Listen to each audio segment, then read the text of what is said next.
প্ৰায় এইখন ভাঙি ইয়াৰ মাজেদি এই ককাক বচোৱা হৈছিলে ৰাতি প্ৰায় 1 বজাত। মানে আপুনি মৰিলে বুলিয়ে ভাবিলে আৰু সকলো মৰিলে বুলি ভাবিলে। ককা দেহে মৰিয়ে ভাঙি ৰদ দুডাল পেলাই টানি মোক উলিয়াইছে। ক'লে গোবিন্দ কোঁৱৰ বয়স কিমান হৈছে? 85। আৰু ক'ৰ পৰা উলিয়ালে বুলি ক'লে? সেইদিনা পানী হোৱা দিনা এই ওপৰ বাটটোৱেদি ভেণ্টিলেটাৰ ভাঙি পেলাই উলিয়াইছে। ভেণ্টিলেটৰ ভাঙি পিনে সেইটো কিমান সময়ত হৈছিলে? কিমানটা বাজিছিলে সেইটো সময়ত? 1-1.5 বাজিলে। 1.5 বাজিলে দিনৰ? নিশা তাৰমানে একেবাৰে লাষ্ট পৰ্যায়ত আমি গৈছোঁ। এই দেউতা হয় মোৰ ভাগৰ। হয় কেনেকৈ আপোনালোকে তাৰপৰা কিহত গ'ল? নাও আহিলে নে কি আহিলে? NDF নাওখন আহিছিলে। আহোঁতে মানে হেৰি কয় এইফালে পানী বুৰি গ'ল যে এই টিংখন গম নাপালে সিহঁতি সেয়াত মাৰি দিলে যে। হয় তেতিয়া তাৰমানে নাওখন বেয়া হৈ গ'ল। ক'ত মাৰিলে? ইয়াত খুন্দা মাৰিলে? তাত খুন্দা মাৰিলে। এইটো যে বেকা হৈছে যে ইয়াত NDFৰ নাওখন খুন্দা মাৰিলে। তাৰপাছত এইফালে তেতিয়া তাৰমানে পাম হাৱা নাইকিয়া হৈ গ'ল। তেতিয়া তাৰমানে সিহঁতিও সেই মানুহ ঘৰত গৈ পিনে সিহঁতিও উঠি থাকিবলগীয়া হ'ল। তাৰপৰা ককাজনক কেনেকৈ উলিয়ালে? এয়া গাঁৱৰ ল'ৰা দুজন আছিলে। গাঁও মানে আমাৰ দিগন্ত কোঁৱৰ ককাইদেউ হয়। তেওঁ আৰু উত্তম বৰা আছিলে। তেওঁলোকে সোমাই পেলাই যেনে তেনে ধৰি পেলাই উলিয়ালে আৰু বৰ কষ্টই উলিয়ালে। যেতিয়া উলিয়ালে তাৰমানে তেওঁ অকল সেই এতিয়া যে পিন্ধি আছে তেনেকৈ লুঙি চুৰি এখন পিন্ধি আছিলে। সেই সময়ত মানে সেইখনো থাকি আহিছে। এনেকুৱা অৱস্থাকে মানে উলিওৱা হৈছে। এতিয়া ঘৰত তেওঁ অকলে থাকে নে আৰু অকলে আছে? এতিয়া অকলে থাকে মানে ঘৰৰ আৰু মানুহ আছে নে?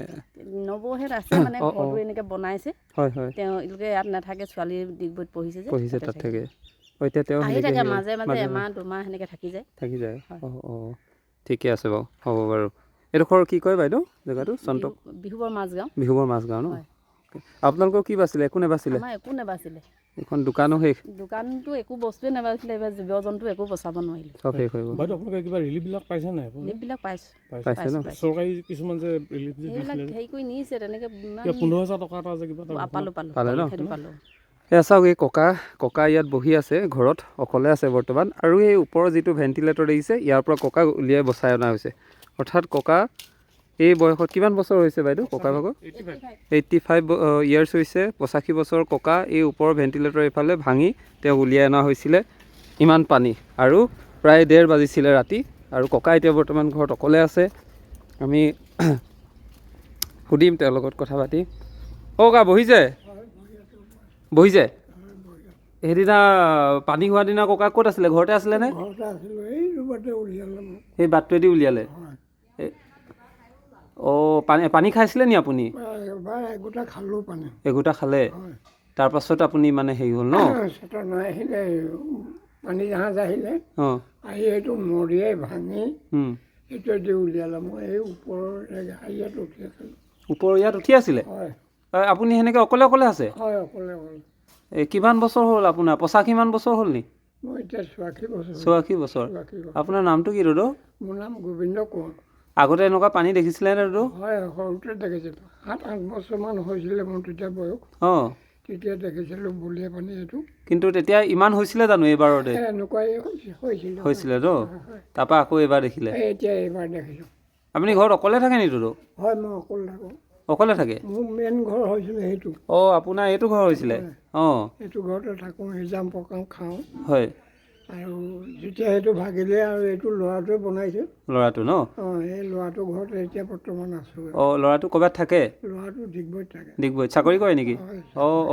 এতিয়া আপুনি মানে আপোনাৰ ঘৰটো পুৰণা ঘৰটো এৰিব মন নাযায় মানে ইয়াতে থাকে? সেইটো এৰিবলৈ মন নাযায়। আহি পেলাই এই পাৰ্টি এটাই আহি সেইখিনি কৰি দিলে। আৰু এতিয়া বাকী বেৰকেইটা দিলে মানে মই থাকিব পাৰিব ন? আপোনাৰ নামটো কি ক'লে দাদা? মোৰ নাম গোবিন্দ কোঁৱৰ। গোবিন্দ কোঁৱৰ। এতিয়া মানে এইটো জীৱনত নেদেখা এটা হেৰি হৈ গ'ল আৰু ন? আপোনাৰ কাৰণে দ্বিতীয়বাৰ হ'ল এইটো? দ্বিতীয়বাৰ, মোৰ কাৰণে দ্বিতীয়বাৰ হৈছে। দ্বিতীয়বাৰ। এয়া আমাৰ গোবিন্দ কোঁৱৰ দাদাৰ লগত আছোঁ। দ্বিতীয়বাৰৰ কাৰণে তেওঁ বলিয়া বান দেখিলে ন?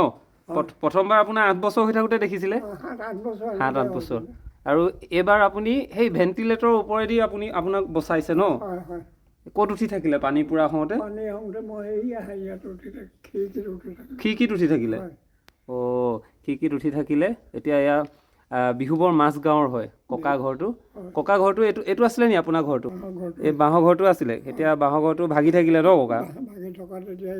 এতিয়া ইয়াত আছে। ককা এতিয়া ঘৰত অকলে থাকে ন? অঁ বনোৱা মেলা ভাত পানী মানে এই ইয়াত গুৱাহাটী যদি আছে অঁ তেওঁ দিয়ে এতিয়া ল'ৰা চাকৰি কৰে ন হয় ল'ৰাটো অঁ এতিয়া পানীত সেইদিনা আপুনি মানে কেইটামান বজাত ৰাতি আপোনাক লৈ গৈছে ঘৰৰ পৰা উলিয়াই 10টামান বাজিলে নেকি 10টা হয় নেকি বেছিয়ে হ'ল নেকি নে 1টামান বাজিছে বুলি শুনিছোঁ দাদা তেনেকুৱাই হ'ব অঁ মোৰতো ইমান খেয়াল নাইকিয়া হ'ল চেতনা নাইকিয়া হ'ল আৰু মই মানে বাচিম বুলি নাই নাই ন ভাবে নাই অঁ ডাঙৰ ৰাইজে বহুতে কৈছে যে বুঢ়াটো মৰিলে এতিয়া খৰি চোতা কেনেকৈ দিমগৈ ক'ত দিম পুতিম অঁ এনেকৈ বুলি পেলাই অঁ মানে আপুনি মৰিলে বুলিয়ে ভাবিলে আৰু সকলোৱে মৰিলে বুলি ভাবিলে অঁ হয় হয় আৰু যেতিয়া মই সেই আলিত তম্বু তৰি থাকোঁগৈ তাত বহুতে জুপি জুপি এনেকৈ চাইছে মোক হয় যে বুঢ়াজন জীয়াই আছেনে নাই জীয়াই আছেনে নাই মৰিলে বুলি মই শুনিছোঁ মানুহটো বুঢ়াটো হয় আৰু এতিয়া ইয়াত আছে বুলি কৈছে সঁচানে মিছা জুপি জুপি চাইছে গোটেই মই মিছা কথা কোৱা নাই অঁ এই ভেণ্টিলেটৰ ওপৰলৈ আপুনি কেনেকৈ উঠি গ'ল দাদা পানী জাহাজত গ'লোঁ এই ওপৰত ওপৰত মানে বাঁহ এডাল আছে সেই দীঘল বাঁহডালে মোক বচাইছে দেই অঁ দীঘল বাঁহডাল সেই দীঘল বাঁহডালে বচাইছে সেইডালতে আপুনি বগাই গুচি গ'ল সেইডালত সেই ড্ৰাম এটা আছিলে অঁ ড্ৰামটোত উঠিলোঁ অঁ তাত পানী হ'ল সেই বাঁহডাল আহি পেলাই এই খাপত লাগি ধৰিলে অঁ তাতে ধৰি আৰু যেনে তেনে আৰু জীৱনটো কটাম বুলি পেলাই ভাবি আৰু বহি আছোঁ আৰু মই তেনেকেই থাকিলে বহুত কষ্ট আৰু এবাৰ পানী খালোঁ পানী খালে হাতখন এৰি গ'ল হয় ঝিনঝিনালে কিমান ধৰি থাকে হয় ইফালে লোহাৰ সেইডালত ভৰি দি আছোঁ এইকেইটা বিষাইছে পুৰিছে অঁ আৰু ঘপকৈ হাতখন এৰি গ'লোঁ লুটিকা অঁ আকৌ সেই বাঁহডালতে ধৰি পেলাই ঘপকৈ উঠিলোঁ উঠি পেলাই আকৌ সেই খিৰিকীত ধৰি পেলাই আৰু সেই সময়তে পানী জাহাজ আহি পালেহি তেওঁলোকে বচালে আৰু তেওঁলোকে আহি পেলাই মাহটো মাৰি মোক টানেই উলিয়াইছে এই ওপৰ হেৰিটোৱেদি ওলালে ন পকা হেৰিটোৱেদি বাউখিত ধৰি বাউখিত ধৰি উলিয়াইছে টানি উলিয়াইছে এতিয়া আপোনাৰ গা বেয়া আছে লাগি আছে নি নাই নহয়